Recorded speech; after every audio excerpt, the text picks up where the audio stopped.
Bonjour, 27e jour de notre consécration à Jésus-Christ par Marie. Consécration des biens charismatiques. Viens, Esprit Créateur. Viens, Esprit d'amour et de paix. Viens, Esprit de lumière et de joie. Viens, Esprit d'amour et de paix. Viens, Esprit de force et de vie. Je lis ce que dit saint Paul. À chacun, la manifestation de l'Esprit est donnée en vue du bien commun. À l'un, c'est un discours de sagesse qui est donné par l'Esprit. À tel autre, un discours de science selon le même Esprit. À un autre, la foi dans le même Esprit. À tel autre, les dons de guérison dans l'unique Esprit. À tel autre, la puissance d'opérer des miracles. À tel autre, la prophétie. À tel autre, le discernement des esprits. À un autre, les diversités de langues. À tel autre, le don de les interpréter. Mais tout cela, c'est l'unique et même esprit qui l'opère, distribuant ses dons à chacun en particulier comme il l'entend. De même, en effet, que le corps est un, tout en ayant plusieurs membres, et que tous les membres du corps, en dépit de leur pluralité, ne forment qu'un seul corps, ainsi en est-il du Christ. 1 Corinthiens chapitre 12. Viens, Esprit d'amour et de paix. Viens, Esprit de lumière et de joie. Viens, Esprit d'amour et de paix. Viens, Esprit de force et de vie. Les biens charismatiques apportent de nombreux avantages. Une guérison, c'est avantageux pour la personne qui est guérie, et cela rend gloire à Dieu. De même quand un possédé est délivré de ses démons. De même quand la prophétie avertit les hommes, etc. Dieu est donc connu et glorifié.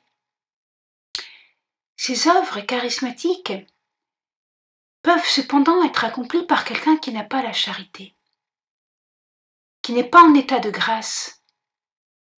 Regardez ce que Jésus dit. Il avertit très sévèrement. Matthieu chapitre 7, versets 22-23.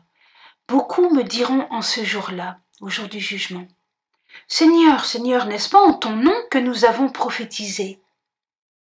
En ton nom que nous avons chassé les démons? En ton nom que nous avons fait bien des miracles? » Alors, dit Jésus, je leur dirai en face, « Jamais je ne vous ai connus. Écartez-vous de moi, vous qui commettez l'iniquité. » Par conséquent, plus important que d'opérer des miracles, que de prononcer des prophéties, plus important est de vivre en état de grâce, de commencer par vivre le décalogue. Il est toujours important de vivre dans la charité, et c'est de la charité qu'il faut se réjouir. Si on met sa joie dans l'estime que l'on a de ses œuvres, alors notre jugement est obscurci. Il faut mettre notre joie, non pas dans les œuvres charismatiques, mais dans la charité. Voilà, j'ai rencontré quelqu'un. Dieu m'a donné de l'amour pour lui. Et cet amour qui venait de Dieu a produit des œuvres charismatiques. Voilà, c'est comme ça. Je vous salue Marie, pleine de grâce, le Seigneur est avec vous. Vous êtes bénie entre toutes les femmes, et Jésus, le fruit de vos entrailles, est béni. Sainte Marie, Mère de Dieu, priez pour nous pauvres pécheurs, maintenant et à l'heure de notre mort. Amen. Alors, nous consacrons nos charismes à Jésus par Marie. Marie, elle avait des charismes. Regardez, déjà la visitation. À peine elle arrive, que sa cousine, sa parente, prophétise, que l'enfant Jean-Baptiste tressaille. Elle-même prophétise le Magnificat. Regardez à Cana. À peine elle parle un peu à Jésus, hop, le miracle advient. Le miracle est advenu par la parole de Marie à Jésus et par sa parole au serviteur. C'est pas un charisme ça, elle a le charisme des miracles. À Cana, elle a le charisme de prophétie à la visitation. C'est elle qui, au Cénacle, va attirer l'Esprit Saint sur les apôtres. Et alors, tous ceux qui sont au Cénacle reçoivent le don des langues, Marie y compris. Marie y compris. Ils étaient 120 au Cénacle, nous disent les Actes des Apôtres. Marie a un cœur pur et simple, et donc elle stimule en nous le meilleur des charismes. Marie a mis au-dessus des charismes la charité, et elle a suivi Jésus au calvaire. Au calvaire, pas de miracle. Sur la croix, pas d'œuvre de puissance. Jésus n'a pas fait de miracle au calvaire. Or, le calvaire est le sommet de la rédemption. Et Marie a suivi Jésus jusque-là, sans que Jésus ne descende de la croix, sans que Jésus ne dise à toute cette foule « Mais enfin, respectez ma mère, c'est la mère de Dieu ». Non. Alors, voyez-vous, il faut rechercher l'union à Dieu plus que les charismes. C'est cela la consécration des charismes. Et Marie, c'est ce qu'elle a fait. Mais regardez après, depuis 2000 ans, combien de miracles sont attribués à l'intercession de Marie?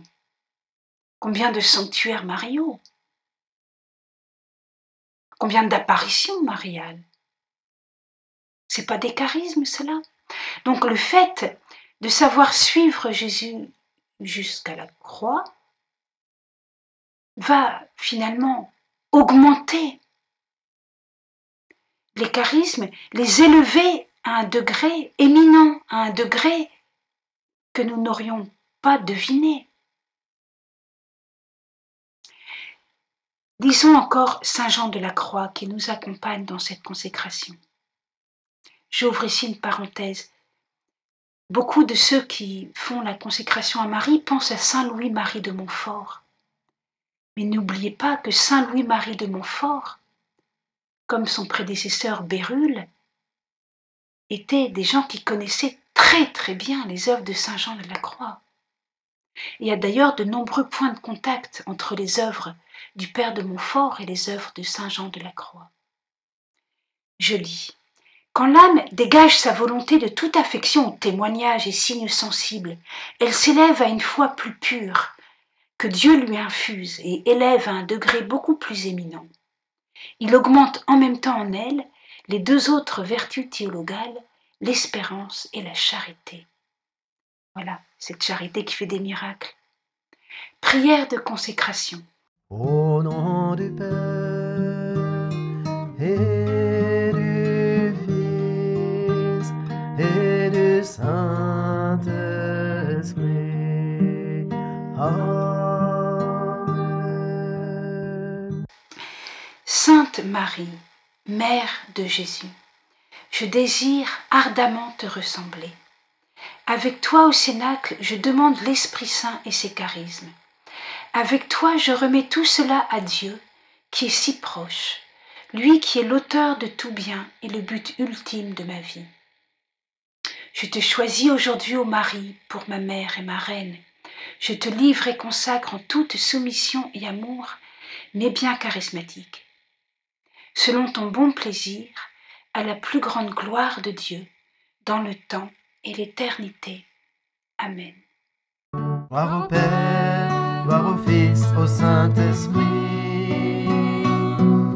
comme il était au commencement, maintenant et